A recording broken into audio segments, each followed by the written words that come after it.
Thank you very much for that introduction. Good morning, everyone. Honorable Ajay Bhatji, respected Mr. Agarwal, and my fellow colleagues on the dais. So, on behalf of Mr. Jindal, I would like to welcome you to this event, and it is an honor for me to take part in this discussion. And hopefully over the next 3 days we are going to learn about the latest technologies that are available, as well as what is in the future that we can produce in India and make a success of it. So on behalf of GSW, I would give a few pointers. Our group is a conglomerate that makes steel. We are one of the big producers of cement, and also we are an energy producer. So JSW Steel, Cement and Energy are kind of the three major parts of our organization. So just to plug a few points, like our previous guest mentioned, India is going to grow from about 100 odd million ton steel capacity to about 300 million ton. And that is what is the growth story of India going to be over the next 5 to 7 years, when we go from a 3.2 trillion economy almost to about a 10 trillion economy, hopefully by 2030. And JSW Group is going to be an inherent part of that. So how are we going to do that? So that's the question. So just to start off with steel. On steel, believe it or not, India used to import almost 10 to 20% of its needs of steel about 5 years back. Now last year, it was only like less than 6%. So that's a remarkable growth where we have tended to substitute all the imported steel, and JSW is a big part of it. Last FY22, we exported 28% of our steel production. So what does that mean? It's not only import substitution, but we are going to be a supplier to the rest of the world. So that's the challenge that we have to take up as a country.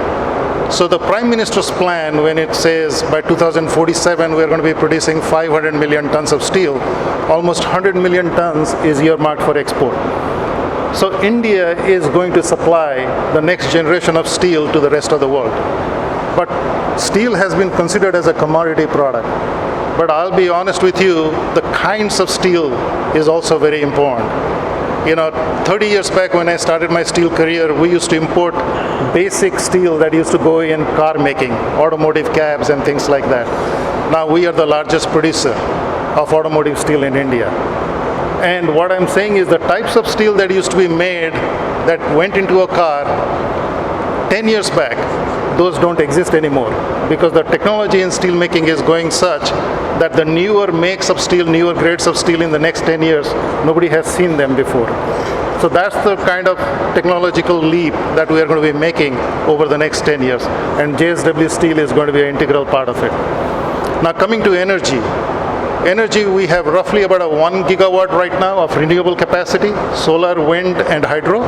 We're going to grow it to about 10 gigawatt by 2025. And hopefully we can grow it to 20 gigawatt by 2030. That's our plan.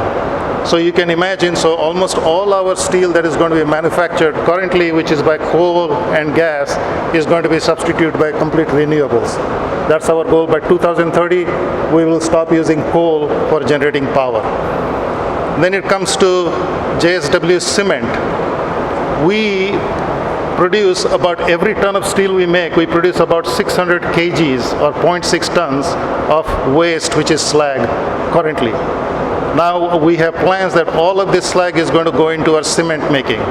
So in a way, we are going to be producing the greenest cement that is available in the market, whereby you are not producing it through the limestone and mining for limestone. It will be a byproduct of our steel making. So that gives you a nutshell of about what the circular economy is going to look like in about 5 to 10 years' time for the JSW Group.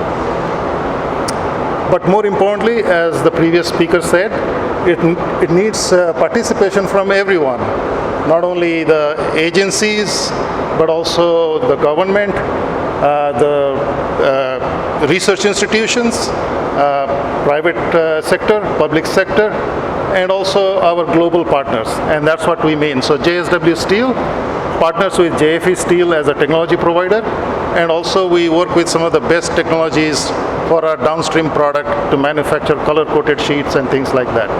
So this is a really opportune time for India where we have to reach out and get partners from the best and the brightest around the world. But they also exist in India. I'll give you a very funny story. About last week, I was at Central Electrical Research Institute in Karaikudi in Tamil Nadu. I don't know how many of you know it. And we were talking about what to do with CO2. And in the discussions, it came up about iron air batteries. How do we make iron air batteries? That's going to be a potential solution for grid level storage. And the researchers there told me that they had already made an iron air battery for Indian Railways in 1980s. I couldn't believe that. I sat there stunned that our researchers made the iron air battery where millions of dollars are being pumped in for research now, whereas they had made it in 1980s for Indian Railways. So I'm trying to dig up that battery and see what's in it. So in a nutshell, for closing, I would say, I would kind of conclude with the remarks that it is going to be a partnership at all levels. Like Mr. Modi says, sabka saath, sabka prayas, sabka vishwas, and sabka vikas, which it means at the end, progress for everyone. Thank you and welcome again.